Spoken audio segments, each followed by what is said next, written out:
Hello बच्चों, कैसे हैं आप लोग।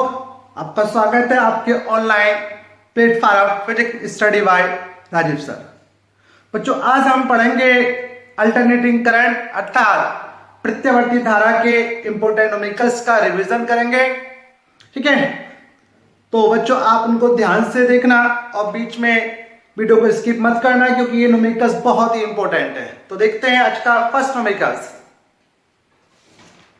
जो फर्स्ट न्यूमेरिकल्स है बच्चों, एक बात और, स्टार्टिंग में न्यूमेरिकल्स जो देखेंगे उनका स्टैंडर्ड थोड़ा लो है और स्टैंडर्ड को हम धीरे धीरे बढ़ाएंगे। पहले स्टैंडर्ड जो अपने न्यूमेरिकल्स देखेंगे लो स्टैंडर्ड के रखेंगे और धीरे धीरे अपने लेवल्स को बढ़ाते जाएंगे। ठीक है, तो देखते हैं पहला न्यूमेरिकल्स। फर्स्ट न्यूमेरिकल्स है कि किसी परिपथ में, किसी प्रत्यावर्ती धारा परिपथ में 200√2 साइन 450 पाई टी वोल्ट, यानी किसी स्रोत में, किसी प्रत्यावर्ती धारा परिपथ में 200√2 साइन 450 पाई टी वोल्ट विभवांतर का, यानी कि वोल्ट विभवांतर आरोपित किया गया है। तो हमसे पूछा है कि धारा स्रोत का यानी कि विभवांतर का वर्ग माध्य मूल मान और स्रोत की आवर्ती एफ हमसे पूछा गया है। और वर्ग माध्य मूल मान क्या होता है? VRMS। बच्चों एक चीज यहां पे ध्यान रखना है कि जो प्रत्यावर्ती धारा परिपथ में विभवांतर होता है या धारा होती है उसके दो मान होते हैं। एक होता है वर्ग माध्य मूल मान और एक होता है शिखर मान। वर्ग माध्य मूल मान होता है उसको हम प्रभावी मान भी कहते हैं और जो शिखर मान होता है उसको हम धारा का आयाम या वोल्टता का आयाम भी कहते हैं। शिखर मान का मतलब है कि प्रत्यावर्ती धारा के उच्चतम मान को, प्रत्याधारा के उच्चतम मान को प्रत्यावर्ती धारा का शिखर मान अथवा धारा का आयाम कहते हैं। तो बच्चों ये दे रखा था कि किसी प्रत्यावर्ती धारा परिपथ में 200√2 साइन 450 पाई टी वोल्ट का विभवांतर आरोपित किया गया है, यानी कि किसी समय परिपथ में आरोपित विभवांतर का ये तात्क्षणिक समीकरण में दिया गया है और पूछा गया है कि जो विभवांतर आरोपित किया गया है उस विभवांतर का वर्ग माध्य मूल मान अर्थात VRMS ज्ञात कीजिए और स्रोत की आवर्ती अर्थात F ज्ञात कीजिए। ठीक है, तो देखते हैं इसका सॉल्यूशंस। चूंकि हमें परिपथ में विभवांतर का वर्ग माध्य मूल मान दिया गया है और चूंकि विभवांतर का ये कह सकते हैं वोल्टता का तात्क्षणिक समीकरण V = होता है V0 साइन ओमेगा टी। बच्चों इस तरह के जो टाइप के न्यूमेरिकल्स होते हैं, जब आपको प्रत्यावर्ती धारा का तात्क्षणिक समीकरण दिया जाए या वोल्टता का समीकरण दिया जाए तो बहुत इजी होते हैं, आपको कुछ नहीं करना होता। जब जो धारा और वोल्टता के तात्क्षणिक समीकरण से उनसे कंपेयर कर दीजिए और जो कुछ सवाल में आपसे पूछा गया है वो ज्ञात हो जाता है। तो हम जानते हैं कि वोल्टता का तात्क्षणिक समीकरण होता है V = V0 sine omega T. ठीक है, तो कंपेयर कर दीजिए। ये V0 क्या होता है? शिखर मान। अब यहाँ पे V0 है तो V0 के स्थान पर यहाँ पे क्या है? 200√2। तो तुलना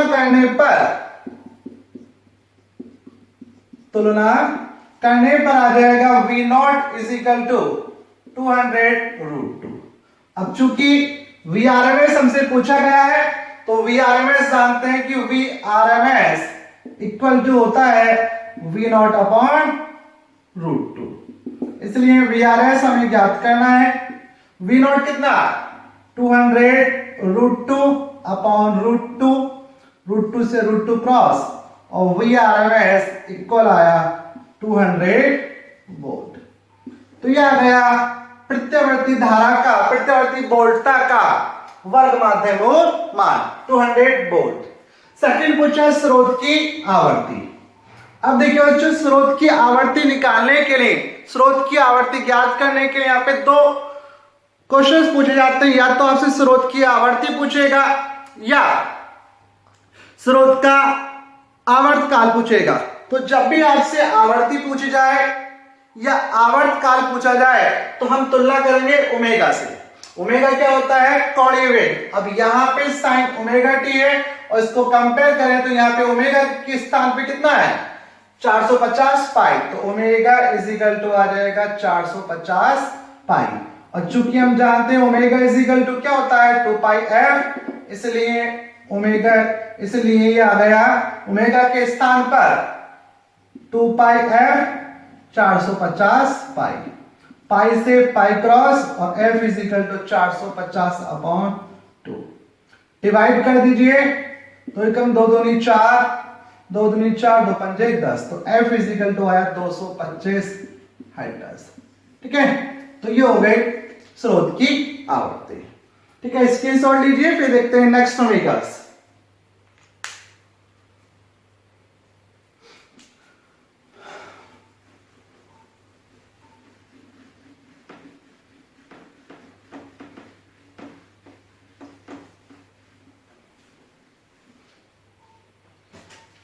जो सेकेंड न्यूमेरिकल्स रखा है, सेकेंड न्यूमेरिकल्स हमें रखा है कि किसी परिपथ में 200 वोल्ट, 220 वोल्ट और 50 चक्कर प्रति सेकंड की आवृत्ति की प्रत्यावर्ती धारा बहती है।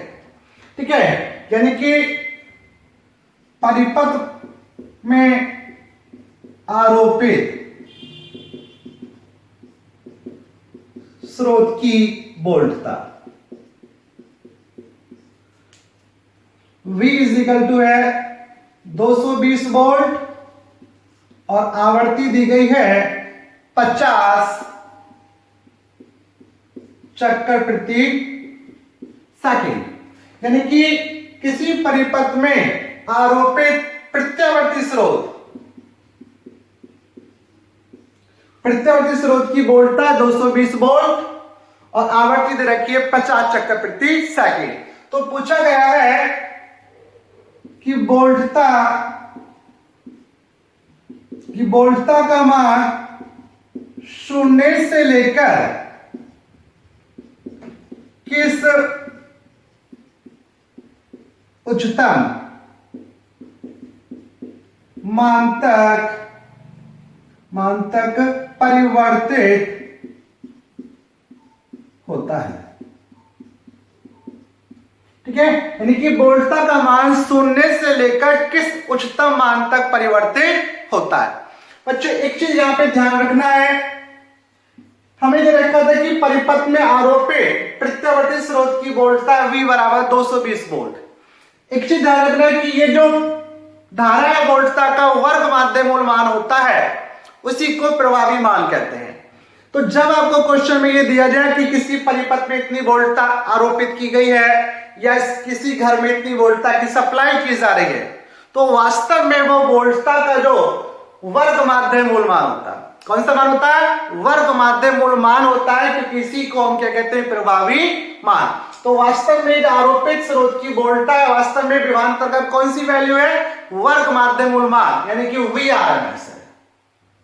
और हमसे पूछा गया है कि वोल्टता का मान शून्य से लेकर किस उच्चतम मान तक, क्योंकि हम जानते हैं कि प्रत्यावर्ती धारा या प्रत्यावर्ती वोल्टता एक ऐसी वोल्टता होती है जिसमें समय के साथ साथ उसके परिमाण और दिशा दोनों में परिवर्तन होता है। तो यहाँ पे समय के साथ साथ मान चेंज हो रहा होगा, तो हमसे पूछा है कि उसका मान शून्य से लेकर किस उच्चतम मान तक, क्या पूछा है? किस उच्चतम मान तक परिवर्तित होता है। यानी कि हमसे उच्चतम मान पूछा गया है और उच्चतम मान को क्या कहते हैं हम? V0। यानी कि हमसे क्या पूछा है? यहाँ पे V0 पूछा गया है। ठीक है, यानी कि वोल्टता का शिखर मान। और हम जानते हैं VRMS इज इक्वल टू होता है V0 अपॉन √2। VRMS कितना? 220, V0 हमसे पूछा है और √2। V0 इज इक्वल टू क्या हो जाएगा? 220 √2 वोल्ट। ठीक है, तो ये आ गया उच्चतम मान। बच्चों आप ये सोच रहे होंगे सर इजी न्यूमेरिकल्स करा रहे हैं। बच्चों देखिए बस यहाँ पे शब्दों का फेर है जो आपको उलझाता है सवाल में, ठीक है। जस्ट पिछले बार न्यूमेरिकल्स में भी सेम इसी फॉर्मूले पे बेस्ड था और ये वाला भी, बस शब्दों का फेर है। और हम धीरे धीरे अपने स्टैंडर्ड को बढ़ाएंगे न्यूमेरिकल्स के, ठीक है। तो इस सवाल में पूछा था हमसे किस उच्चतम मान तक चेंज हो रहा है, अर्थात वी नॉट पूछा था। हम जानते हैं V R M S is equal to क्या होता है, V nought upon root two. V R M S की वैल्यू रखी, क्रॉस मल्टीप्लाई करी और ये आ गया वी नॉट, ठीक है। स्क्रीनशॉट लीजिए, फिर देखते हैं नेक्स्ट न्यूमेरिकल्स।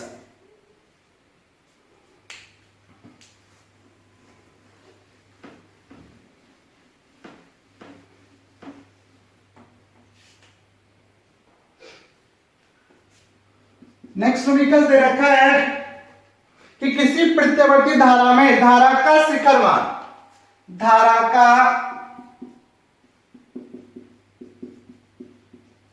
शिखर मान आई नॉट इज इक्वल टू है 2√2 एम्पियर। 2√2 एम्पियर तो परिपथ में लगे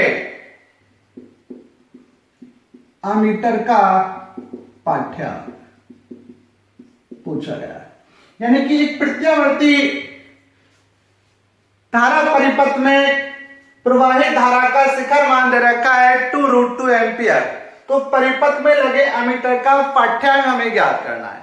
अब अमीटर का पाठ्यांक ज्ञात करना है। अब अमीटर जो होगा, क्योंकि धारा की दो वैल्यू होती है, एक होता है शिखर मान और एक होता है वर्ग माध्य मूल मान। अब अमीटर जो होगा इनमें से कौन सी वैल्यू को मेजर करेगा, कौन से मान को मापेगा, बस इसका हमें ध्यान रखना है। तो बच्चों ध्यान रखना कि जो भी अमीटर लगा होता है, अमीटर लगा होता है धारा को मापने के लिए और दूसरा लगा होता है वोल्ट मीटर विभवांतर को मापने के लिए। तो कोई सा भी उपकरण लगा हो तो वो हमेशा धारा और वोल्टता के वर्ग माध्य मूल मान को ही मापता है, तो किसी को कहते हैं प्रभावी मान।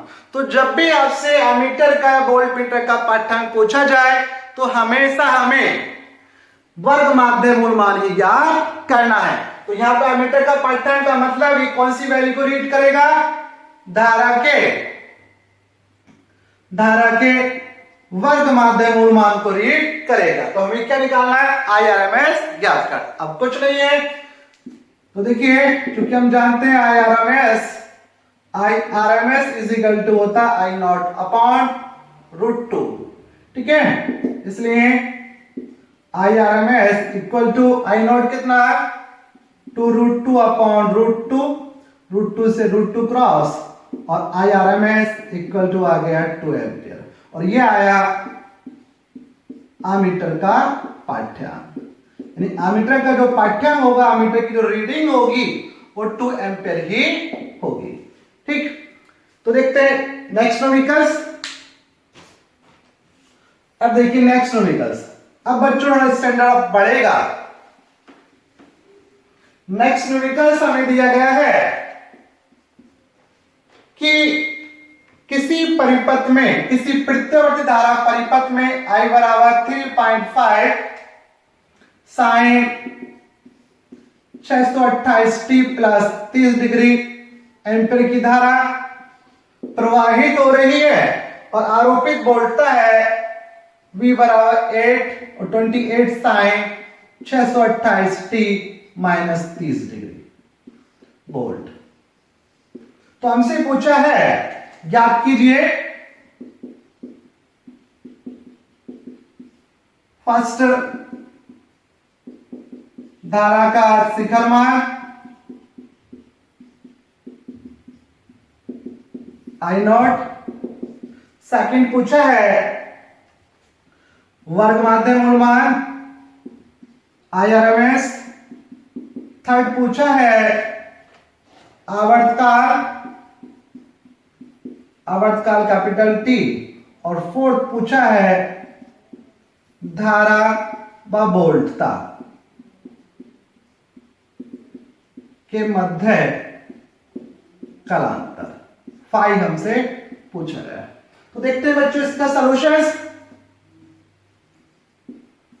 यह हमें दिया गया था कि एक प्रत्यावर्ती धारा परिपथ है, उस प्रत्यावर्ती धारा परिपथ में 3.5 sine 628 T plus 30 degree ampere की धारा प्रवाहित हो रही है और स्रोत में आरोपित प्रत्यावर्ती वोल्टता का तात्क्षणिक समीकरण दिया है V = 28 sin 628 T minus 30 degree volt. तो हमसे पूछा गया फर्स्ट धारा का शिखर मान आई नोट ज्ञात कीजिए, RMS ज्ञात कीजिए, आवर्तकाल कैपिटल T ज्ञात कीजिए और धारा और वोल्टता के मध्य कलांतर। तो देखिए ये भी सेम न्यूमेरिकल्स है, आपको कुछ नहीं करना है क्योंकि हमें धारा की वैल्यू पूछी गई है और धारा की तात्क्षणिक समीकरण इधर रखा है और हम जानते हैं धारा का तात्क्षणिक समीकरण, धारा का अभिष्ट समीकरण जो होता है I बराबर I not sine omega T plus 5 से तुलना करने पर। अब इससे तुलना कर दीजिए इसकी और इससे हम तुलना करते हैं तो तुलना करने पे आ जाएगा I नॉट, यहां पे I नॉट है, यहां पे I नॉट के स्थान पे कितना 3.5, तो तुलना करने पर I not is equal to आ जाएगा 3.5 एम्पियर। First answer. सेकंड पूछा है IRMS। अब चूंकि हम जानते हैं IRMS इक्वल टू होता है I नॉट अपॉन √2, तो IRMS is equal to I nought कितना 3.5 अपॉन √2, ठीक है एम्पियर। यह आ गया सेकंड आंसर। ठीक, अब देखिए थर्ड पूछा हमसे आवर्तकाल। तो जैसे बच्चों आपको लास्ट न्यूमेरिकल्स में बताया कि जब भी आपसे आवर्ती पूछी जाए या आवर्तकाल पूछी जाए तो हम क्या करते हैं, ओमेगा को कंपेयर करेंगे। यहां पे क्या ओमेगा टी और यहां पे कितना 628 टी, तो ओमेगा इज इक्वल टू कितना होगा 628, ओमेगा इज इक्वल 628 और ओमेगा इज इक्वल टू क्या होता है, क्योंकि ओमेगा इज इक्वल टू होता है 2 पाई एफ, इसलिए 2 पाई एफ इज इक्वल टू आ जाएगा 628, ठीक है। और एफ इज इक्वल टू कितना 628 अपॉन 2 पाई। पाई का मान रखिए, पाई का मान 3.14, ठीक है। पाई कैंसिल तो 0, ये हो गया 628, ये क्रॉस हो गया और एफ इज इक्वल टू कितना आया 100 हर्ट्ज, ठीक है। ये आया थर्ड आंसर। अब देखिए बच्चों फोर्थ पूछा था यहाँ पे धारा और वोल्टता के मध्य कलांतर। तो देखिए यहाँ पे हमें I बराबर I नॉट, I बराबर 3.5 साइन 628 टी प्लस 30 डिग्री दे रखा था और V बराबर था 28 साइन 628 टी माइनस 30 डिग्री, ठीक है। तो देखते हैं फोर्थ न्यूमेरिकल्स, इसका स्क्रीनशॉट लीजिए फिर फोर्थ को करते हैं। देखिए फोर्थ न्यूमेरिकल्स, इसमें फोर्थ पोर्शन जो था इसका, फोर्थ पोर्शन में हमसे पूछा गया धारा वोल्टता के मध्य कलांतर।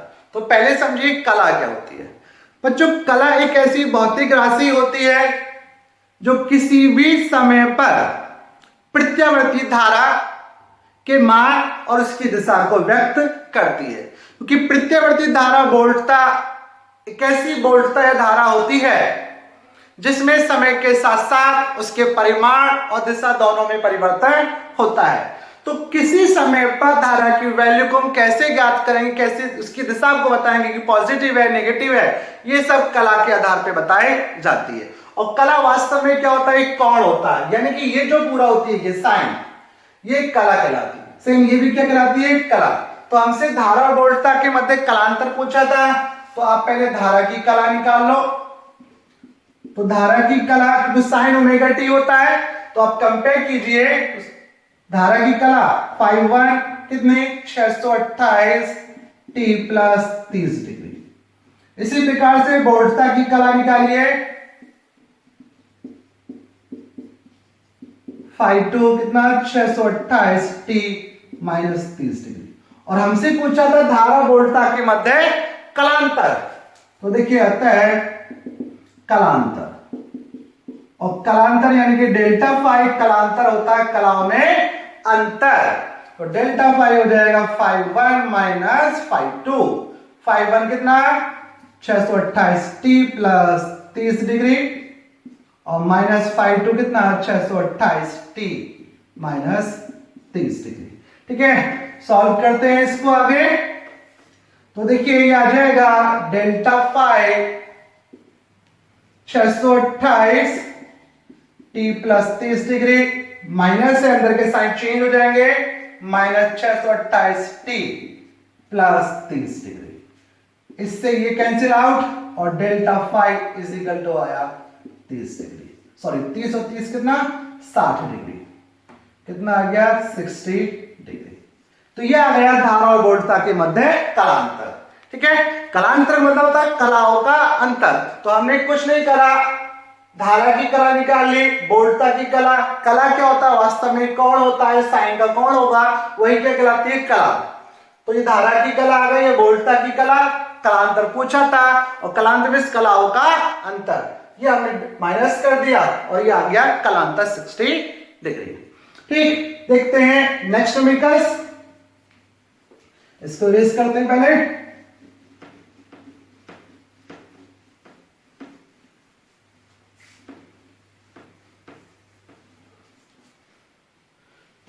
नेक्स्ट समीकरण 5 समीकरण में रखा है कि 0 हेनरी और 30 ओम का प्रतिरोध, यानी कि एक प्रत्यावर्ती धारा परिपथ है,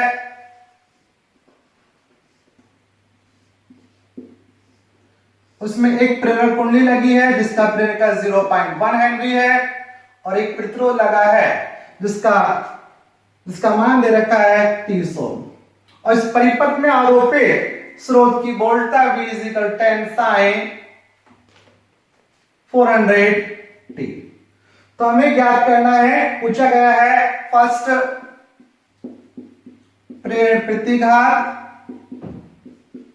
XL, सेकंड पूछा है प्रतिबाधा, और थर्ड हमसे पूछा गया है धारा का शिखर मान I0, और फोर्थ पूछा है धारा व वोल्टता के मध्य कलांतर,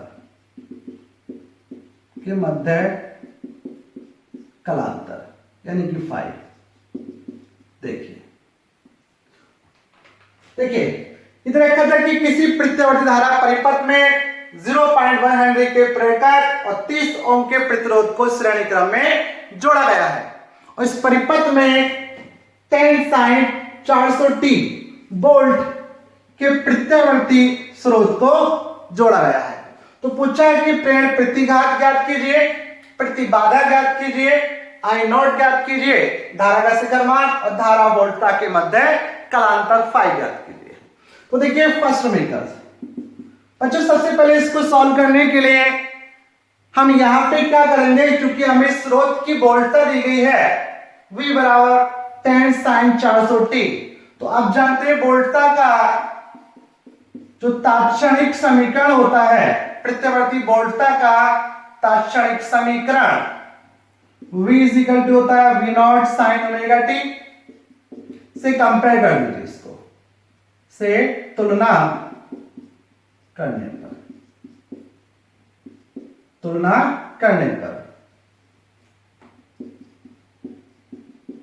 तुलना करते हैं तो यहां पे V0 है और यहां पे कितना 10, तो V0 = 10 वोल्ट। और सेकेंड ओमेगा, यहां पे ओमेगा टी, यहां पे कितना 400, तो ओमेगा बराबर कितना आया 400 रेडियन पर सेकेंड। अब देखिए फर्स्ट ओमेगा, फर्स्ट पूछा था हमसे प्रेरण प्रतिघात। तो पहले ये समझिए कि प्रेरण प्रतिघात को व्यक्त करते हैं XL।